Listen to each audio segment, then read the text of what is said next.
Hey guys, Neil from wineexpedition.com. Walking to the Santa Cruz Mountains, looking for 108 Salamander Cellars.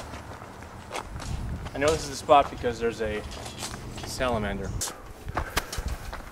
Not sure where the grapes are, but hello, anyone home? Sure enough. Wells, is that you? Well, howdy. How are you, sir? How'd you find us? Salamanders. God, you gotta have a sharp eye. Wells, shoemaker, winemaker. Good afternoon. This is the lair of the salamander. It's where it all happens. This is like, I feel like I'm in a mad scientist lab here, and yet I guess it makes you the mad scientist. No, I'm mellow. Is that door locked?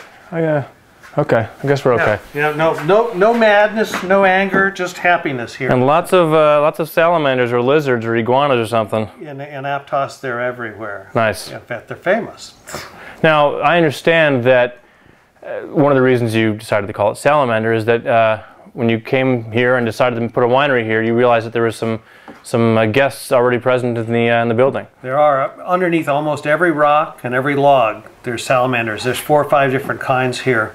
But unfortunately, we don't have the famous one, which is the long-toed salamander, the endangered species. I was told, you know what, this whole thing's over. No, I'm kidding. But they're also here. So, well, we have never actually found one around here. They live over closer to the freeway. And, you know, there's some people that think that these salamanders stood in the way of progress by keeping people from building condos in the swamp. Right. So, anyway, the salamanders are there, the condos aren't. And there are some people that are still grumpy about that. Right. But we actually think the right side won. Well, you embrace them. Yes. Well, yeah, we admire them. You know, embracing salamanders would actually get you in trouble with PETA. That's true. That's true. I appreciate that. And are there any? Do you find them in here in the barrel room? Is that what I read? Underneath the house, because the house is dug in. There's tunnels full of barrels underneath the house, and indeed they're in there in the wintertime. Keep an eye on the wine. Yep, to make sure they. No tasting though. Well, you know, I wouldn't want to deprive one, but I'd hate to contribute to the delinquency of an empty bin. That would be bad, drinking salamanders. So it all happens here. I mean, this is where you obviously make the wine. I mean, I see barrels, I see, what am I looking at over here? That's a filler.